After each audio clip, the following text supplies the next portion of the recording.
Hello दोस्तों, कैसे हो आप सभी लोग। स्वागत है आप सभी का मैक्स मांगा एक्सप्लेन में। आज हम फिर से शुरू करने जा रहे हैं बुक ऑफ एस्पर का अगला एपिसोड। कहानी वही है लेकिन हर दिन एक नया मोड़ लेकर आती है। तो बिना देर किए चलिए अब शुरू करते हैं आज की एपिसोड नंबर 778 और 779 का। डैड, मैं वापस आ गया। क्याओर ने दरवाज़ा खटखटाया और फिर चमकते चेहरे के साथ अंदर आई। उसके बाद वो खुशी से चिल्लाई, ब्रदर तुम यहाँ कैसे। झुओ फैन अब भी कुर्सी पर बैठे थे, धीरे धीरे झूलते हुए, और उनके पास गू संतोंग भी बैठा था। क्याओर, क्या बेटे को अपने डैड से मिलने आने का हक नहीं। अरे छोड़ो, तुम्हें मैं नहीं जानती क्या। तुम यहाँ सिर्फ काम से बचने आए हो। बस तुम्हारी लंबाई बदली है, बाकी तो सब वही का वही। झुओ फैन ने गू संतोंग के सिर पर थपकी दी और हंसते हुए कहा। गू संतोंग ने गाल फुला लिए गुस्से में और क्याओर बगल में खिलखिलाने लगी। झुओ फैन का चेहरा फिर गंभीर हुआ। क्या हुआ, कौन आया था। क्याओर ने कहा, कोई खास नहीं, बस वेस्टर्न लैंड का ही एक डेविल था, बॉल डीमन नाम का। बच्चों को देखकर उसमें लालच और हवस आ गई। मैंने उसे भगा दिया, चिंता मत करो। Ball demon. झुओ फैन की भौहें तन गईं। उस बूढ़े का नाम बहुत खराब है, उसने तो हर गंदा काम किया है। क्या उस पर कोई पीछे पड़ा है जो वो यहाँ आ पहुंचा। क्याओर ने सिर हिलाया, शायद नहीं। वेस्टर्न लैंड का एनवॉय बहुत सख्त नियंत्रण रखता है वहाँ के लोगों पर। वो झगड़े से बचते हैं। बॉल डीमन के पाप उसके अपने हैं। उसकी कल्टिवेशन भी बहुत ऊंची है, इसलिए वेस्टर्न लैंड की सारी फैक्शंस बस खुद को बचाने में लगी हैं। जब तक उन्हें छेड़ा ना जाए वो कुछ नहीं करेंगे। या फिर शायद कोई दुनिया का भला करने वाला है जो ऐसे डेविल को मारना चाहता है, लेकिन अब तक वहाँ कोई ऐसी हलचल नहीं दिखी है। ये तो अजीब है। फिर वो इस उजड़े हुए इलाके में क्या कर रहा है। अगर छिप नहीं रहा तो शिकार करने आया है। झुओ फैन ने पूछा, क्याओर, क्या वो बच्चों का पीछा कर रहा था। लगता तो नहीं। उसकी हवस इतनी तेज है कि वो इतने लंबे समय तक खुद को रोक नहीं सकता। तो क्या मेरे लिए आया है। झुओ फैन ने सोचा, फिर हंसते हुए कहा, हाँ, बड़ी दिलचस्प बात है। मेरे ही लोग अपने पैलेस लॉर्ड के पीछे लग गए। गू संतोंग की आंखें चौड़ी हो गईं और वो चिल्लाया, पैलेस लॉर्ड को ढूंढने की हिम्मत। क्या उन्हें अपने प्राण प्यारे नहीं जो पैलेस के नियम तोड़ रहे हैं। सच्चे डिसाइपल ऐसा कभी नहीं करेंगे। उसके पीछे कोई और ही होगा। झुओ फैन ने मुस्कुराकर कहा, क्याओर, यंग सांजी, वो ज्यादा दूर नहीं होगा। चलो जरा घूम आते हैं, देखता हूं कौन है जो मुझसे मिलने को इतना बेचैन है। हाँ। झुओ फैन उठे और अपने बच्चों के साथ घर से बाहर चले गए। तभी गू संतोंग बोला, रुको डैड, अंकल डोंग ने मुझसे पूछने को कहा था कि हम अपने आखिरी प्लान का अगला कदम कब शुरू करेंगे। बहुत जल्द। झुओ फैन ने अपनी आंखों पर हाथ रखा और मुस्कुराए। इंपीरियल कैपिटल के रॉयल फैमिली के मुख्य हॉल में एम्परर बाइली जिंगशी एक बहुत बड़े अंडाकार मेज के सिर पर बैठे थे।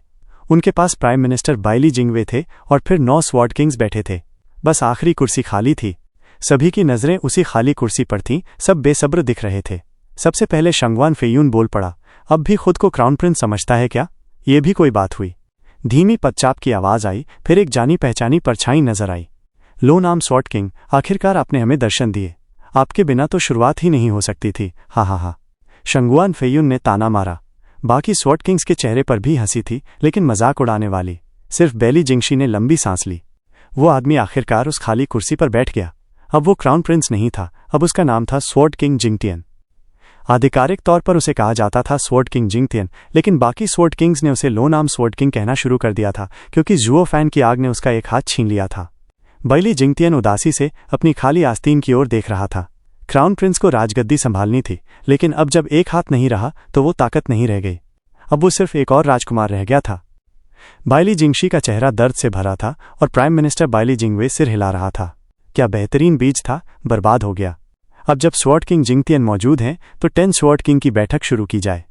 बाइली यूले ने गला साफ किया और बैठक शुरू की, बिना कोई मजाक किए, और जिंगटियन को उसका आधिकारिक नाम लेकर संबोधित किया।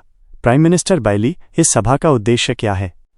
बाइली जिंगवे ने सबकी ओर देखा और कहा, योर मैजेस्टी, स्वॉर्ड किंग्स, मेरी भारी लापरवाही के चलते हमारे राष्ट्र में 100 सालों से ईविल फलता फूलता रहा, लेकिन इन वर्षों में हमने फिर से अपना गौरव पाया है।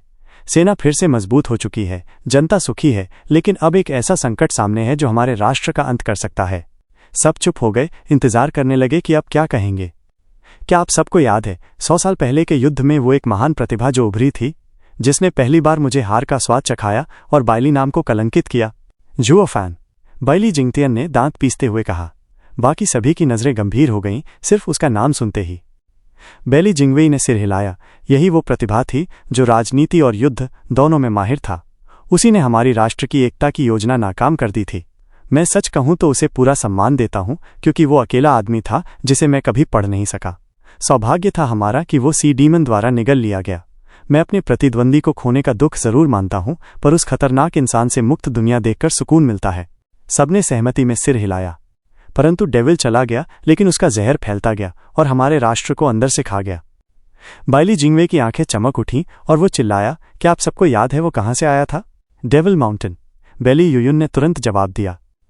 बेली जिंगवे ने सिर हिलाया। हमने यही नाम खुद उसकी जुबान से सुना था, पर अब तक हम न इस डेविल माउंटेन को ढूंढ पाए न इनकार कर पाए। लेकिन इसका प्रभाव तो साफ दिखता है। पिछले 100 वर्षों में डेविल के नाम से कई ताकतें उभरी हैं। Devil sect, devil island, devil group, devil city और न जाने क्या क्या। सब उसी मरे हुए आदमी के नाम को इस्तेमाल कर ताकत पाना चाहते थे। हमने एक एक करके सबको कुचल दिया, साबित कर दिया कि डेविल का नाम लेने वाले सब झूठे हैं, अस्वीकार्य। इससे भी ज्यादा चिंताजनक बात है कि अब छोटे छोटे गुट, जिनकी संख्या 100 से भी कम है, devil gang, devil stronghold, devil village जैसे नाम लेकर डेविल बनने का ढोंग कर रहे हैं। इन नकली नामों से हमें कोई खतरा नहीं, हम इन्हें तुरंत कुचल देते हैं। लेकिन डर की बात यह है कि ये अब एक लहर बन गई है। लोग इस लेजेंड को सच मानने लगे हैं और ताकत इकट्ठा कर इसे फिर से जगाना चाहते हैं। यही वजह है कि हमारे देश में 100 सालों से फैली अशांति और भी बिगड़ गई है। लोगों को लगता है कि हम डेविल माउंटेन के डिसाइपल से हार गए थे और इसलिए उसके नाम से डरते हैं। इसने हमारी साम्राज्य की छवि पर दाग लगा दिया है। तो क्या कुछ कमजोरों की फड़फड़ाहट से क्या फर्क पड़ता है? हम तो एक झटके में सब मिटा देंगे। शंगुआन फेयुन ने तिरस्कार से कहा, ज्यादा से ज्यादा हमें थोड़ा ज्यादा मेहनत करनी पड़ेगी। ये कीड़े कभी भी इस दुनिया की दिशा नहीं बदल सकते। बाकी स्वॉर्ड किंग्स ने भी हामी भरी। ये सब असली डेविल माउंटेन से जुड़े नहीं हैं, बस नाम का इस्तेमाल कर रहे हैं। जब असली मौजूद नहीं है तो डर कैसा? पर बेली जिंगवे इस बारे में बहुत गंभीर था। अगर बात बस इन छोटे मोटे लोगों की होती तो मैं आप सबको यहां नहीं बुलाता। असली मुद्दा है एक ताकतवर फैक्शन का उभरना। ये बहुत ही संगठित और तेजी से फैलने वाला दल है, जिसकी जैसी रचना आज तक 5 लैंड में नहीं देखी गई। दोस्तों, क्या आप में से किसी ने डेविल पैलेस का नाम सुना है? सब सन्न हो गए, उनके चेहरे गंभीर हो गए, यहां तक कि शंगुआन फेयुन की भौहें भी सिकुड़ गईं। डेविल पैलेस, एक गुप्त शक्ति जो पिछले 100 सालों से चुपचाप बन रही थी और अब जाकर लोगों की नजरों में आनी शुरू हुई है। इसकी गहराई और छुपाव इतना भयानक है कि अब तक किसी को इसकी असल ताकत का अंदाजा नहीं है। बेली जिंगवे पहले कभी इतना गंभीर नहीं दिखा था। कुछ लोग संशय में थे, कुछ के चेहरे गंभीर थे और कुछ हिचकिचा रहे थे, लेकिन हर किसी के मन में कोई न कोई सोच जरूर चल रही थी। बाइली जिंगवे ने तुरंत उनके मन की हालत समझ ली। बोला, स्वॉर्ड किंग्स, लगता है आप सब अपने इलाकों में इस रहस्यमय ताकत से टकरा चुके हो, लेकिन आपको अब भी नहीं समझ आया कि ये है क्या। चलो मैं आपको सब समझाता हूं। डेविल पैलेस की पहली बार दस्तक 5 साल पहले युद्ध की शुरुआत में हुई थी, और वो भी कुछ अजीब से अंदाज में। बाइली जिंगवे आगे बोलता गया, आपको हमारी राष्ट्र की उस बगावत की याद है? मैंने जांच करवाई थी, जासूस भेजे थे, और आखिरकार पता चला कि सबसे पहले जिसने हमारे खिलाफ सिर उठाया था वो डेविल पैलेस ही था। उसके बाद हर जगह आग भड़क उठी, छोटे छोटे गुट भी उठ खड़े हुए और एक सदी की अशांति शुरू हो गई। जब हम इन सबको खत्म करने निकले, तभी डेविल पैलेस एकदम से गायब हो गया। न हम उसे समझ पाए, न उसे कोई बड़ा नुकसान पहुंचा पाए। मगर वो रुके नहीं। जब हम इन बाकी गद्दारों को लेकर व्यस्त थे, वो उनके पास पहुंचे और उन्हें अपने साथ मिला लिया। तो जहां हम समझ रहे थे कि हम इन गद्दारों को खत्म कर रहे हैं, असल में हम तो सिर्फ उन्हें डेविल पैलेस के लिए साफ कर रहे थे, और वो एक बड़ा गुट बनता गया, इतना बड़ा कि आज हमारी पूरी नेशन को खतरा बन गया है। शंगुआन फेयुन ने गुस्से में मेज पर मुक्का मारा। धत तेरी, तो ये पूरी सदी हमने बस उनके लिए सफाई ही की? हम सोचते रहे कि हमने विरोधियों को खत्म कर दिया, और वो तो सीधा दुश्मन के पाले में चले गए। हाँ, उन्होंने हमारी इस अशांति का फायदा उठाया। डेविल पैलेस उन सामान्य बगावती गुटों से कहीं ऊपर है।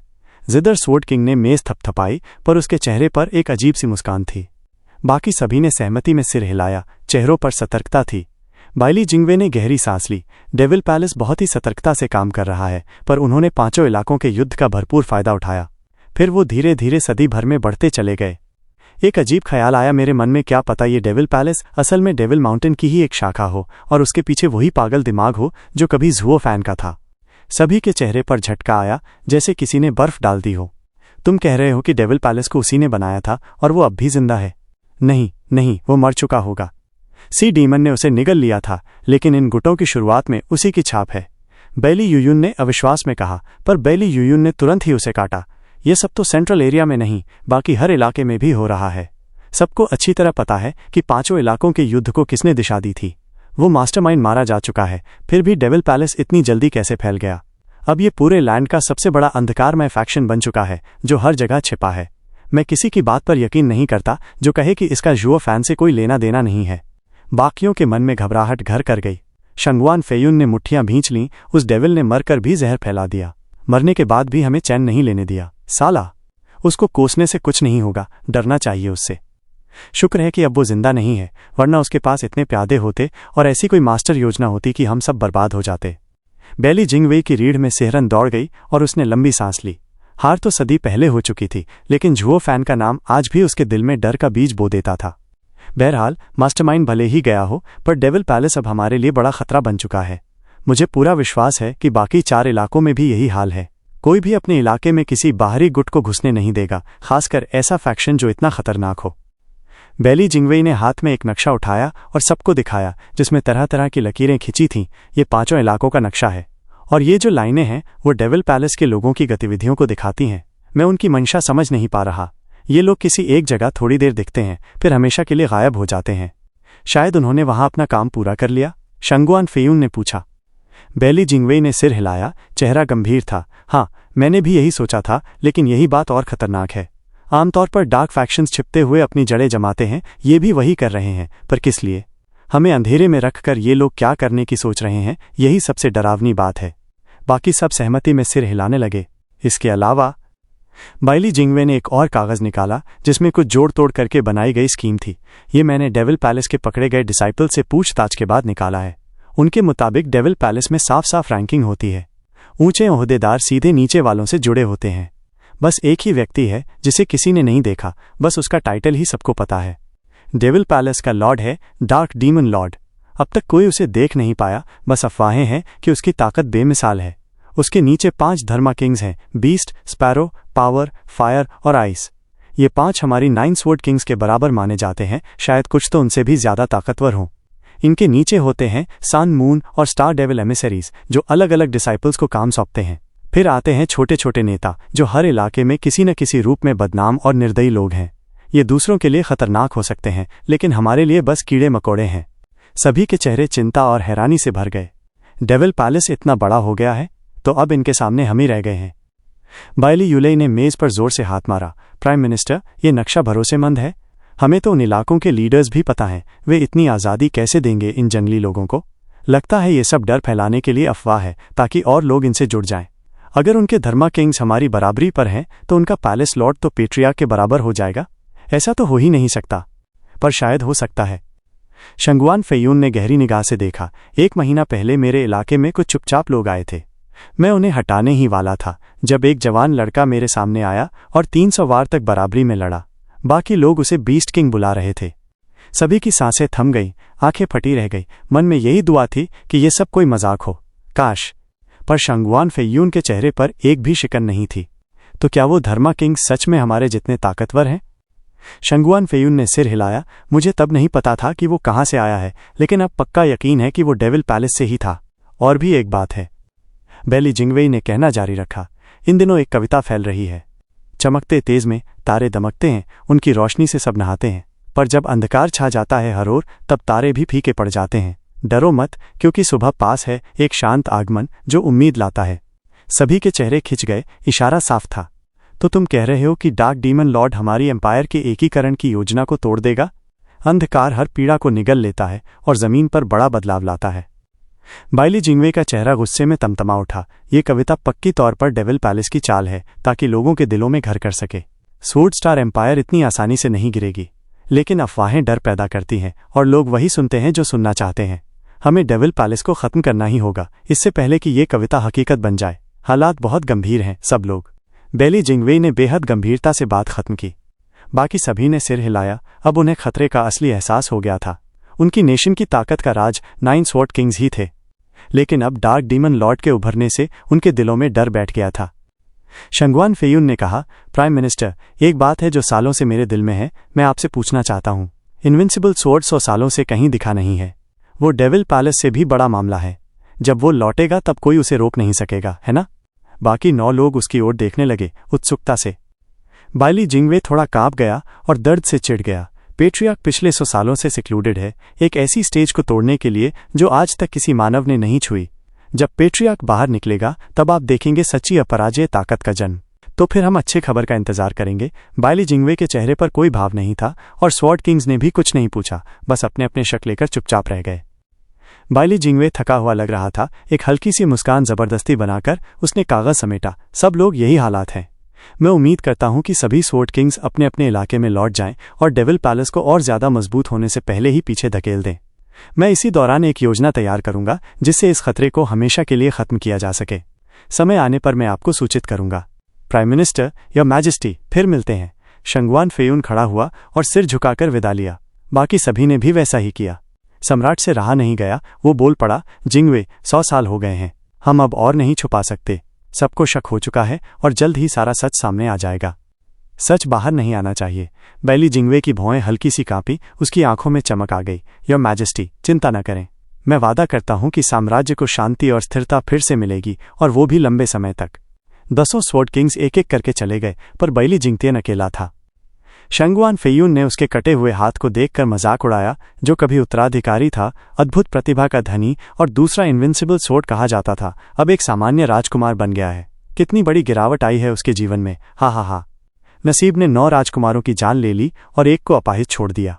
उन्हें उत्तरी इलाके में नहीं जाना चाहिए था। डैंकिंग शेन ने गहरी सांस ली। वे सब बहुत प्रतिभाशाली थे। अगर जिंदा रहते तो आज एक सम्राट और कई स्वॉर्ड किंग्स बनकर हमारे कठिन समय में सहारा होते। ब्रदर डैन, क्या तुम मूर्ख हो? जितने ज्यादा स्वॉर्ड किंग्स बाइली खानदान में होंगे, हम उतने ही खतरे में होंगे। अभी हम 4 और 6 में बटे हैं, इसलिए थोड़ा संतुलन है। हाँ हाँ हाँ, मैं बस चाहता था कि वे अपनी पूरी शक्ति तक पहुंचे। वैसे भी वे मुझे मेरे घर जाने से नहीं रोक सकते थे। शंगुआन फेयून ने उस भारी नुकसान पर भी हंसी उड़ाई और डांकिंग शेन ने सिर हिलाया। जिदर स्वॉर्ड किंग पास आया, मुस्कुराता हुआ। ब्रदर डैन, मुझे भाई फेयून का स्वभाव पसंद नहीं, पर इस बात में मैं उसके साथ हूँ। क्या तुम सच में मानते हो कि अगर बाइली की नई पीढ़ी मजबूत हो जाती तो वे तुम्हें घर लौटने देते? जब हम पुराने हो जाएंगे तब कोई हमारी गर्दन काटने से नहीं रुकेगा। ये हाल ज्यादा बेहतर है। वो महान खानदान अब अगली पीढ़ी से ही खाली हो गया, और इसका कारण वही युद्ध था। वो मरा हुआ जुओ फैन बाइली खानदान का काल बन गया। हमें उसका धन्यवाद करना चाहिए। बाकी दोनों मुस्कुरा दिए। भाइयों, हम शुरू से सही थे। इनविंसिबल स्वॉर्ड का समय अब समाप्त हो रहा है। तभी एक आदमी उनके पास दौड़ता हुआ आया। आवाज भारी और धीमी थी। क्या तुमने बाइली जिंगवे का चेहरा देखा? वो अब निर्भरता और आत्मविश्वास दोनों खो चुका है। जिदर स्वॉर्ड किंग ने तुरंत उसे चुप रहने का इशारा किया। उसकी आंखें इधर उधर घूम गईं। वाइन स्वॉर्ड इमॉर्टल, सोच समझकर बोलो। जब तक हमें इनविंसिबल स्वॉर्ड की स्थिति की पुष्टि ना हो जाए, तुम्हें चुप रहना चाहिए, वरना जान से हाथ धो बैठोगे। पुष्टि करने की क्या जरूरत है? वो बूढ़ा 100 साल से गायब है। यही सबसे बड़ा सबूत है। वाइन स्वॉर्ड इमॉर्टल पूरे विश्वास में था। तुम सब जानते हो, वो बूढ़ा हमेशा अपनी भावी पीढ़ी को सिखाने के लिए खुद को परखता था या उन्हें सनरिंग स्वॉर्ड समझने देता था। पिछले 100 सालों में कुछ भी ऐसा हुआ क्या? खासकर जब पूरा खानदान ही बर्बाद हो गया। साफ है वो मर चुका है। बाइली जिंगवे बस चालाकी से इसे छुपा रहा है ताकि हम सब पर रौब दिखाता रहे। अब जब वो मर चुका है तो बताओ, तुम सब क्या करने वाले हो? क्या इसी बासी साम्राज्य में टिके रहोगे? जिदर स्वॉर्ड किंग और डैंकिंग शेन मुस्कुरा दिए। इतनी बकवास मत करो, क्या पता वो अभी जिंदा हो? पर वो फिर भी चौड़ा मुस्कुरा रहा था। शंगुआन फेयून एकमात्र था जो बिल्कुल भी विचलित नहीं हुआ। उसकी नजरें स्थिर थीं। चाहे इनविंसिबल स्वॉर्ड जिंदा हो या मर चुका हो, या तुम सब कुछ भी सोचो, मैं स्वॉर्ड स्टार एम्पायर में ही रहूंगा। यही एक जगह है जहां से मैं ईस्टर्न लैंड पर हमला करके सब कुछ हासिल कर सकता हूं। तुम्हारी ये जिद। तीनों ने ठंडी सांस ली। उसे समझ ही नहीं था कि एक कल्टीवेटर का असली मकसद क्या होता है। दुनिया की प्रकृति, उसका डाव समझना ही असली रास्ता होता है। सिर्फ साधन बन जाने के लिए सब कुछ छोड़ देना क्या वाकई जरूरी है? तभी एक लाल वस्त्रधारी अधिकारी उनकी ओर आया और झुककर अभिवादन किया। नमस्कार sword kings. Deputy minister of war. Shangguan Feiyun ने उसकी ओर देखा। उसकी उम्र बीच की थी और बालों में सफेदी झलक रही थी, पर कल्टीवेशन 5th स्टेज इथीरियल में था। मिनिस्ट्री ऑफ वॉर तो प्राइम मिनिस्टर के अधीन है। हमारे पास क्यों आए हो? युवेन योंग फिर से झुक गया। स्वॉर्ड किंग फेयून, मुझे ड्रैगन क्लीविंग स्वॉर्ड किंग से एक मदद चाहिए। मुझसे? डांकिंग शेन ने सिर हिलाया। हाँ हाँ हाँ, मैं तुम्हें जानता भी नहीं। माफ करना, पर मैं किसी अनजान की मदद करने वाला नहीं। डांकिंग शेन मुड़कर जाने ही वाला था कि वो आदमी जल्दी से एक पेंटिंग निकाला और बढ़ा दिया। स्वॉर्ड किंग, क्या आप इस चित्र को पहचानते हैं? ये डांकिंग शेन की भौहें कांप उठीं। कागज देखकर उसने गहरी सांस ली और उसे खोला। वो आदमी अब भी झुका रहा। ड्रैगन क्लीविंग स्वॉर्ड किंग, क्या आपको याद है आपने वेस्टर्न लैंड में एक वादा किया था कि जो भी ये चित्र लाएगा आप उसकी एक इच्छा जरूर पूरी करेंगे? मुझे भरोसा है कि आपके शब्द ही आपकी पहचान है। मैंने कई कठिनाइयां झेली हैं इस चित्र को लौटाने के लिए। बस जानना चाहता हूं, क्या वो वादा आज भी कायम है? हमारे देश के नौजवान, वो वादा मैंने प्रेम में किया था और प्रेम में ही निभाने का प्रण लिया था। मैं उसे कैसे तोड़ सकता हूँ? डैंकिंग शेन की आंखें भीगने लगीं, एक भूली बिसरी याद लौट आईं। फिर उसने चित्र मोड़ते हुए कहा, बोलो, क्या चाहिए तुम्हें? आदमी फिर झुका। स्वर्ड किंग, मैं आपका सम्मान करता हूँ। मैं युवेन योंग हूँ, वेस्टर्न लैंड से। एक समय मैं टियान्यू एम्पायर का राजकुमार था, पर एक नीच व्यक्ति ने मेरी सत्ता छीन ली और मुझे दरबदर कर दिया। ठीक है, तुम्हारा अतीत मुझे नहीं सुनना, बस बताओ क्या चाहिए। स्वर्ड किंग, मैं चाहता हूं कि आप मेरे साथ न्याय करें। टियान्यू और लुओ अलायंस दोनों को मिटा दें। युवेन योंग की आवाज में नफरत थी। डैंकिंग शेन चौंक गया। लुओ अलायंस को मिटाना? तुम डेप्यूटी मिनिस्टर ऑफ वॉर कैसे बने और ऐसी बात कहने की हिम्मत कैसे हुई? शंगवान फेयून ने ठंडी हंसी हंसी, टियान्यू एम्पायर के बारे में मुझे ज्यादा नहीं पता, लेकिन लुओ अलायंस की ताकत वेस्टर्न लैंड में बहुत है। आधे से ज्यादा शक्ति तो उन्हीं के पास है। तुम ब्रदर डैन से कह रहे हो कि वो उनके खिलाफ जाए? ये तो खुद वेस्टर्न लैंड के खिलाफ जाने जैसा है। क्या ब्रदर डैन ऐसा करेंगे? डैंकिंग शेन ने सिर हिलाया। हाँ, स्वॉर्ड किंग फेयून सही कह रहे हैं। मेरी शक्ति की भी एक सीमा है। मैं अकेला किसी पूरे इलाके से नहीं लड़ सकता। माफ करना, कोई और रास्ता देखो। ड्रैगन क्लीविंग स्वॉर्ड किंग, मेरी जिंदगी का एकमात्र मकसद बदला है। लुओ क्लैन ने मेरा देश छीना, गद्दी पर कठपुतली बिठा दी और हर जगह मेरा पीछा किया। मैं ये अपमान नहीं भूल सकता, इसलिए आज आपसे मदद मांगने आया हूँ। असल में आप जैसे ऊंचे दर्जे के व्यक्ति तक पहुंचना मेरे लिए असंभव था, पर जब 5 इलाकों में युद्ध शुरू हुआ तो मैं केंद्र की सेना में शामिल हुआ और अपनी सेवा से धीरे धीरे ऊपर चढ़ा। 100 साल लगे मुझे इस महल तक पहुंचने में और आज किस्मत से एक स्वॉर्ड किंग से मिलने का मौका मिला। कमाल है, 100 साल तक सिर्फ बदले की आग में जलते हुए इस मुकाम तक पहुंचना। सच है, बदला इंसान से कुछ भी करवा सकता है। शंगवान फेयून हंसा, पर समय बदल गया है। लुओ अलायंस 100 साल पहले कुछ नहीं था। तब ब्रदर डैन उन्हें उंगली से मिटा सकता था। अब वो बहुत बड़ा बन चुका है वेस्टर्न लैंड में। ये तो आत्महत्या जैसा होगा। बेहतर होगा कि अगले युद्ध तक इंतजार करो, तब अपने पद का इस्तेमाल करके बदला ले लेना। स्वॉर्ड किंग फेयून सही कह रहे हैं, लेकिन हम सब जानते हैं साम्राज्य की हालत अभी भी अशांत है और युद्ध के लायक नहीं। अगला युद्ध शायद 100 साल बाद होगा। मैं इतना इंतजार नहीं कर सकता। युवेन योंग बेताब था। स्वॉर्ड किंग, अगर पूरा संघ न भी मिटा सको तो कम से कम लुओ अलायंस के नेता लुओ युनहाई को ही खत्म कर दो। उसके मरते ही वो सब बिखर जाएंगे। मुझे थोड़ी तो शांति मिलेगी। क्या कहते हो? ये किया जा सकता है। डैंकिंग शेन ने सोचा, अगर एक आदमी को मारना है और वापस लौट आना है तो वो कोई मुश्किल बात नहीं। ठीक है, मैं मान गया। युवेन योंग फिर से झुका। खुशी उसके चेहरे पर साफ झलक रही थी और आंखों में छिपा घृणा भरा उपहास। 1 घंटे बाद बाइली जिंगवे एक अंधेरे कक्ष में खड़ा था। युवेन योंग उसके पास झुका हुआ बोला, प्राइम मिनिस्टर, सब तैयार है। डैंकिंग शेन जा रहा है। बहुत अच्छा, 100 साल तक मैंने जो बात छुपाई वो बेकार नहीं गई। घबराओ मत, मैं तुम्हें खुद से बदला लेने दूंगा। और हाँ, सभी इलाकों को डैंकिंग शेन के काम की खबर भेज दो। जी प्राइम मिनिस्टर, धन्यवाद। बैली जिंगवेई ने सिर हिलाया। उसके चेहरे पर मुस्कान उभर आई। निश्चिंत रहो पेट्रियार्क, मैं साम्राज्य की सुरक्षा के हर खतरे को मिटा दूंगा। बहुत जल्द स्वॉर्ड स्टार एम्पायर सूरज की तरह चमकेगा। हा हा हा। उसका पागल हंसी अंधेरे दीवारों में गूंजता रहा।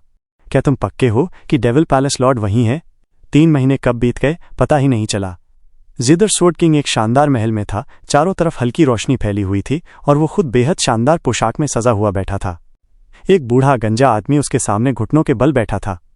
स्वॉर्ड किंग, मैं कई दशकों से डेविल पैलेस की निगरानी कर रहा हूं, लेकिन पैलेस लॉर्ड की मौजूदगी हमेशा ही रहस्यमयी रही है। लेकिन इतने सालों के अनुभव के बाद मैंने उसकी कुछ लोकेशन के आधार पर एक नतीजा निकाला है। मैंने रिस्क लेकर वहां जाकर देखा और सच में वहां मुझे 5 धर्मा किंग्स में से एक स्पैरो किंग मिली। बीस्ट किंग और स्पैरो किंग वही 2 लोग हैं जो अक्सर पैलेस लॉर्ड के साथ रहते हैं। तो ये साफ सबूत है कि पैलेस लॉर्ड वहीं है, स्वॉर्ड फॉल में। जिदर स्वॉर्ड किंग ने सिर हिलाया और इशारे से उसे जाने दिया। बॉल्ड डीमन ने झुककर सलामी दी और बाहर निकलने ही वाला था कि तभी एक ठहाका गूंजा। वाह वाह, मुझे नहीं पता था कि जिदर स्वॉर्ड किंग मुझसे मिलने के लिए इतना उतावला है। हा हा हा।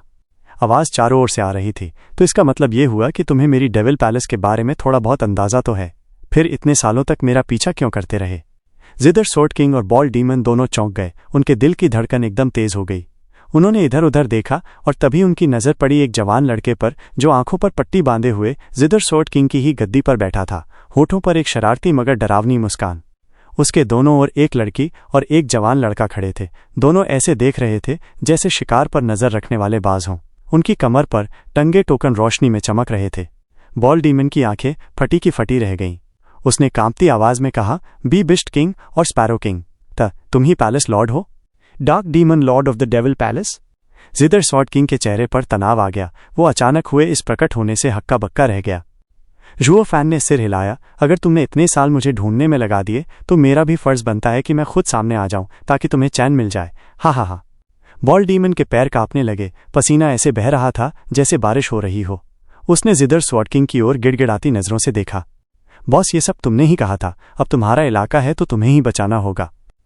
जिदर स्वॉर्ड किंग को उसकी ये हालत देखने का वक्त नहीं था। उसकी नजरें अब जुओ फैन पर जमी थीं। फिर उसने 1000 साल पुरानी वीणा निकाली और उंगलियों से झंकार दी।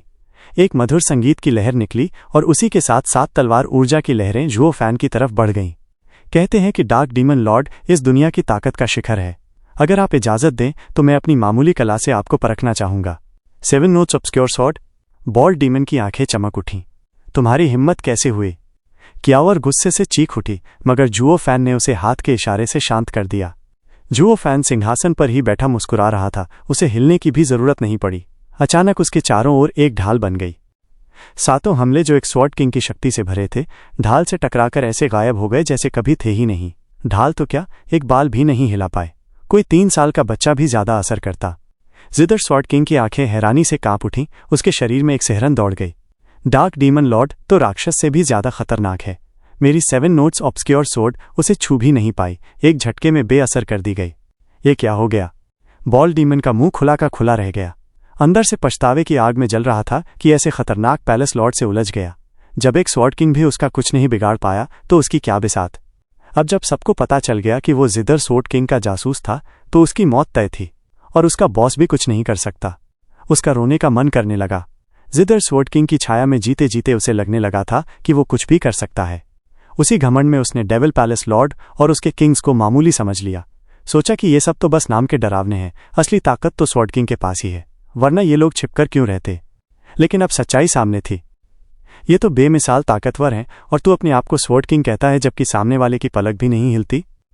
बॉल डीमन ने तुरंत जुओ फैन के सामने घुटने टेक दिए। मुझे माफ कर दो पैलेस लॉर्ड, मेरे पास कोई चारा नहीं था। ये सब जिदर स्वॉर्ड किंग ने कहा था। कृपया स्वॉर्ड किंग, क्या आपकी जिज्ञासा शांत हुई? जुओ फैन ने मुस्कुराते हुए कहा, अब मेरी एक जिज्ञासा है। क्या आप बता सकते हैं कि आप इतने सालों से मुझे ढूंढने में क्यों लगे थे? 10 स्वॉर्ड किंग्स में आप सबसे ज्यादा शांत और आराम पसंद माने जाते हो। आपके इलाके में हमारे लोग बिना किसी परेशानी के काम करते थे, इसलिए मैं आपको कभी दुश्मन नहीं मानता था। पी आधा र द पे एक ही मात्रा की पीछे की आवाजों को अनसुनाकर जुओ फैन अब लियू मुबाई पर पूरा ध्यान लगाए बैठा था। जिदर स्वॉर्ड किंग पहले हंसा, लेकिन पल में उसका चेहरा भावहीन हो गया। पैलेस लॉर्ड की कृपा के लिए मैं आभारी हूं, लेकिन जवाब देने से पहले मैं भी एक सवाल पूछना चाहूंगा।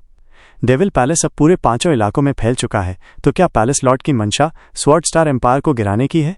हाँ, जुओ फैन ने बिना झिझक जवाब दिया। क्योंकि वो मेरी राह में है और उसे हटाना ही होगा। जुओ फैन की आवाज में गंभीरता भी थी और सच्चाई भी। जुओ फैन को पूरे 5 इलाकों में रिकॉयल अरे बिछानी थी और स्वॉर्ड स्टार एम्पायर जो सेंट्रल एरिया पर राज करता है वो जरूर इसमें टांग अड़ाता।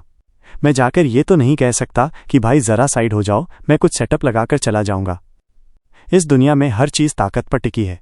अगर तुम्हारे पास ताकत नहीं है तो कोई तुम्हारी सुनेगा ही क्यों, और अगर ताकत है तो फिर बात करने की क्या जरूरत।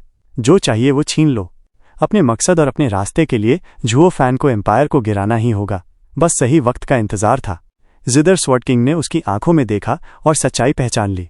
उसके चेहरे पर मुस्कान आई और आंखों में उम्मीद की चमक। तो फिर मैं भी साफ साफ कहता हूं, चलिए साथ मिलकर काम करते हैं। कियाओर और छोटा संजी हैरानी से एक दूसरे को देखने लगे, जबकि रोता हुआ बॉल डीमन आंसू और नाक बहाते हुए हैरानी से देखता रह गया। बॉस, तुम्हारा दिमाग खराब हो गया है क्या? तुमने मुझे इसे मारने भेजा था और अब कह रहे हो कि साथ मिलकर चलो। ये क्या मजाक है? जुओ फैन को यह सवाल पहले से मालूम था। उसने एक सीधी नजर डाली। एक भी सही वजह बता दो कि मैं तुम्हें क्यों भरोसा करूं। क्योंकि हमारा मकसद एक ही है, स्वॉर्ड स्टार एम्पायर का विनाश। जिदर स्वॉर्ड किंग ने गहरी सांस ली। जब तक स्वॉर्ड स्टार एम्पायर ने सेंट्रल एरिया पर राज नहीं किया था तब तक वहां लियू क्लैन का राज था। हमारे पास थी सनरिंग स्वॉर्ड, लेकिन फिर इनविंसिबल स्वॉर्ड आया और उसने सभी को चुनौती दी और खुद ही सबसे ऊपर पहुंच गया। उसने सनरिंग स्वॉर्ड हमारी क्लैन से छीन ली, वो भी बिना उसे समझे ही।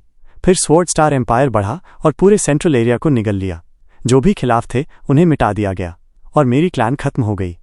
लेकिन हमारे बुजुर्गों ने ये उम्मीद हमेशा जिंदा रखी कि एक दिन सनरिंग स्वॉर्ड वापस लेंगे और एम्पायर को खत्म करेंगे। उन्हीं की सीख से मुझे थोड़ी बहुत समझ आई सनरिंग स्वॉर्ड आर्ट की, और मैं एक स्वॉर्ड किंग बनकर शक्ति के केंद्र तक पहुंचा। अब इनविंसिबल स्वॉर्ड शायद मुझे भुला चुका है, या फिर उसने इतने एक्सपर्ट्स को हराया कि मैं उसके लिए बस एक और नाम बनकर रह गया हूं। तो तुम मेरे पास मदद मांगने आए? हाँ, मैंने डेविल पैलेस को बाकी सबसे पहले पहचान लिया था और तभी जान गया था कि इसी में मेरी उम्मीद छिपी है। बस ये नहीं पता था कि ये कब इतना बड़ा बनेगा कि एम्पायर को चुनौती दे सके। इसलिए मैंने एक जासूस भेजा तुम्हें देखने। जिदर स्वॉर्ड किंग की आवाज़ में उत्साह था। अब मुझे यकीन हो गया कि मेरा इंतजार बेकार नहीं गया। पैलेस लॉर्ड एक असाधारण प्रतिभा हो। एक सदी में ही तुमने ऐसा फैक्शन बना लिया जो एम्पायर के 10 स्वॉर्ड किंग से टक्कर ले सकता है, और तुम खुद तो अजेय हो। अब मुझे पूरा यकीन है कि अगर हम साथ आएं तो एम्पायर जरूर गिरेगा। क्याओर और गू सांतोंग ने एक दूसरे की तरफ देखा। बॉल डीमन भी हक्का बक्का खड़ा था। तो इतने सालों की जासूसी बस इसलिए थी कि वो पैलेस लॉर्ड से हाथ मिला सके? पर मैं तो खुद डेविल पैलेस का ही हिस्सा हूं ना, फिर हाथ मिलाने का क्या मतलब? उसे हमेशा लगता था कि वो कोई दोहरी चाल चल रहा है, लेकिन अब समझ आया कि वो तो बस एक मामूली मोहरा था, क्योंकि दोनों पक्षों को तो आपस में मिलकर चलना ही था। फिर इतने सालों की मेहनत का क्या मतलब? बस इसलिए कि दोनों के बीच समझदारी बन सके। झुओ फान थोड़ी देर चुप रहा, फिर धीरे से सिर हिलाया। जिदर स्वॉर्ड किंग की सोच की मैं कद्र करता हूं, लेकिन वक्त अभी नहीं आया। सर की बेचैनी से हमारी साझेदारी में खटास आ सकती है। अकेले लड़ना ज्यादा बेहतर रहेगा। पैलेस लॉर्ड, ये झिझक क्यों? कई कारण हैं। सबसे पहले तो एम्पायर अब भी मजबूती से खड़ा है और उससे लड़ाई सिर्फ युद्ध को लंबा खींचेगी। और अगर हम जीत भी गए तो मेरी डेविल पैलेस सामने आ जाएगी, जिससे बाकी लैंड्स की नज़र हम पर पड़ जाएगी और ये हमारे लिए खतरा बन जाएगा। और सबसे अहम बात यह है कि जीत की उम्मीद बेहद कम है। ये बात क्यों कह रहे हैं? जिदर स्वॉर्ड किंग चौंका। झुओ फान बोला, द इनविंसिबल स्वॉर्ड? वो? जिदर स्वॉर्ड किंग हंसा। पैलेस लॉर्ड, वो बूढ़ा आदमी तो 100 साल से नजर नहीं आया। अगर मरा नहीं तो जरूर मौत के दरवाजे पर होगा। बुजुर्ग, थका हुआ। आपने खुद देखा है उसे। ओह, जिदर स्वॉर्ड किंग झिझका। बाइली जिंगवे और सम्राट ही उसकी हालत जानते हैं। झुओ फान ने सिर हिलाया। सही कहा। वो कभी नहीं चाहता कि ये बात फैले, खासकर तब जब चारों ओर खतरा मंडरा रहा है। जिदर स्वॉर्ड किंग, लोग कहते हैं आप बहुत लापरवाह हैं, लेकिन अभी तो आप कुछ ज्यादा ही भावुक दिख रहे हैं। क्या ये जानबूझकर है या आदत से मजबूर? नफरत से भरे लोग अक्सर बेसब्र हो जाते हैं और गलत फैसले लेते हैं। हम साथ नहीं चल सकते। अलविदा। झुओ फान उठ गया और क्याओर और गू सांतोंग के साथ बाहर चला गया। जिदर स्वॉर्ड किंग भागते हुए बोला, रुकिए पैलेस लॉर्ड, ये कोई मसला नहीं है। मैंने इतने साल इंतजार किया है, कुछ और कर लूंगा। आप ऐसा कह सकते हैं स्वॉर्ड किंग, लेकिन यही तो आपकी फितरत है। साफ कहूं तो मुझे बोझ नहीं चाहिए। जो इंसान खुद पर काबू नहीं रख सकता और सिर्फ बदला लेने में ही उलझा रहता है, वो कभी कुछ हासिल नहीं कर सकता। तो फिर हम कैसे साथ चल सकते हैं? जिदर स्वॉर्ड किंग की आंखें कांप उठीं। झुओ फान रुका। स्वॉर्ड किंग, आप समझदार हैं और आपको पता होना चाहिए कि साथ चलने का मतलब सिर्फ हाथ मिलाना नहीं होता। सोच एक जैसी होनी चाहिए। हमारे रास्ते अलग हो सकते हैं, लेकिन निशाना एक ही है। ये जानकर आप खुद अंदाजा लगा सकते हैं कि हम कैसे साथ चल सकते हैं। हा। जिदर स्वॉर्ड किंग चुप रहा। वैसे वो जो आपकी कविता थी, फुर्सत मिले तो एक और बना देना। झुओ फान ने हाथ हिलाया और अपने बच्चों के साथ चला गया। जिदर स्वॉर्ड किंग ने मुंह बनाया और लंबी सांस ली। डार्क डीमन लॉर्ड बड़ा ही अजीब है। बाइली जिंगवे को एक बार फिर टक्कर मिल गई है। स्वॉर्ड किंग, तो आप? बॉल डीमन पास ही खड़ा था, लेकिन तभी उसका शरीर खून की बूंदों में बदलकर हवा में उड़ गया। जिदर स्वॉर्ड किंग ने धीरे से हाथ झटका। चेहरे पर कोई फर्क नहीं पड़ा। बहुत जान चुका था। पिताजी, उस गद्दार बॉल डीमन का क्या करना चाहिए? वो तीनों एक भीड़भाड़ वाली सड़क से जा रहे थे। गू सांतोंग पीछे पलटकर नाराजगी से देख रहा था। झुओ फान ने उसकी चिंता हटा दी। वो कोई गद्दार नहीं, बल्कि जासूस था, जो सालों से मेरी डेविल पैलेस में छिपा था। लियू मुबाई का आदमी था, और वो इतना छोटा मामला लेकर हमारे रिश्ते नहीं बिगाड़ेगा। लियू मुबाई खुद उसकी सफाई कर देगा। अपने कुत्तों को काबू में रखना दूसरों का काम होता है, ताकत घटाना नहीं। वो बहुत जान गया था। सोचो, अगर तुम्हारी जगह वो होता, क्या डेविल पैलेस लॉर्ड से हुई बातचीत का खुलासा होने देता? हा। लियू मुबाई ने तभी से सोच रखा था कि जैसे ही वो खुलकर बोलेगा, उसे हटा देना है। झुओ फान मुस्कराया। यंग सांजी ने सिर हिलाया। क्याओर ने पूछा, पिताजी, क्या आप उसी कविता की बात कर रहे थे जो सारे लैंड में फैल गई है? वो तो ऐसा लग रहा जैसे हम एम्पायर को बर्बाद करना चाहते हैं। क्या लियू मुबाई ने इसे फैलाया? संभव है। झुओ फान ने सिर हिलाया। उसके बोलने के ढंग से लग रहा था कि वो स्वॉर्ड स्टार एम्पायर को जलते हुए देखना चाहता है, और ये कविता उसके लिए बोरोड नाइफ की चाल थी। उसे पता है कि हमारे पास एम्पायर से भिड़ने की ताकत है, इसलिए उसने कविता को फैलाया ताकि दोनों पक्षों की नफरत भड़के। हो सकता है हमें एम्पायर से कोई वास्ता ना भी होता, फिर भी अब हम दुश्मन बन चुके हैं। वो बस चाहता है कि एम्पायर बर्बाद हो जाए। कई बार अफवाहें ज्यादा खतरनाक होती हैं, खासकर जब वो किसी राजा के अहंकार को ठेस पहुंचाए। अब हम दोनों पानी और आग की तरह हो गए हैं, सीधी टक्कर की तरफ बढ़ रहे हैं। मुझे उससे काम करने में दिक्कत नहीं, लेकिन मुझे इस्तेमाल किया जाना पसंद नहीं। इसीलिए मैंने अंत में कविता की बात की, ताकि उसे समझा सकूं कि मैं जान चुका हूं और उसे चालाक बनने की जरूरत नहीं। अंतिम फैसला मेरा होगा और मैं उसकी चाल का हिस्सा नहीं बनूंगा। यंग सांजी और क्याओर ने सिर हिलाया। अरे सुना, ड्रैगन कीविंग स्वॉर्ड किंग जा रहा है लुओ अलायंस लीडर को मारने, वो भी वेस्टर्न लैंड में। क्या तुमको लगता है उसका कोई चांस है? एक स्वॉर्ड किंग अगर लुओ अलायंस लीडर को निशाना बना रहा है तो क्या ये उसकी शान के खिलाफ नहीं? शान का क्या?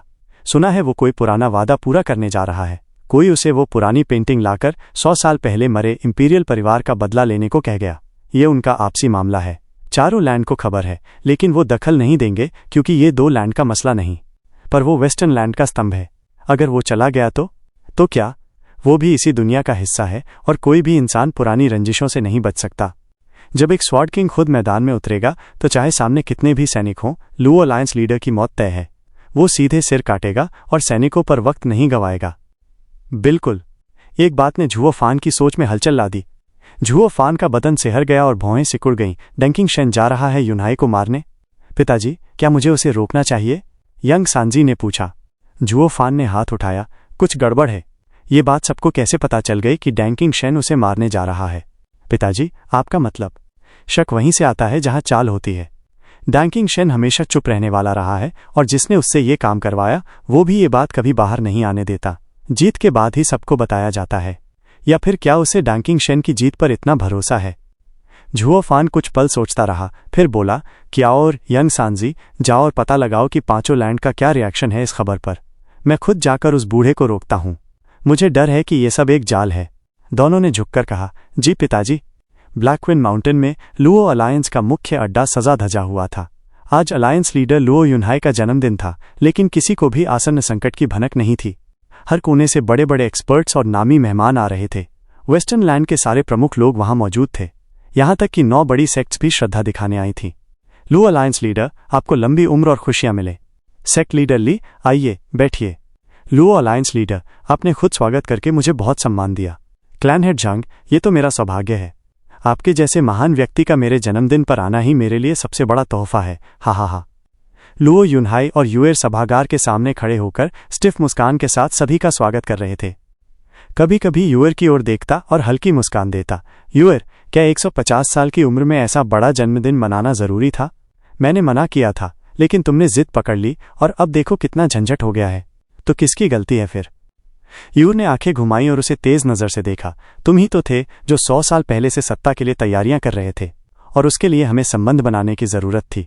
जन्मदिन का जश्न सबसे अच्छा मौका होता है।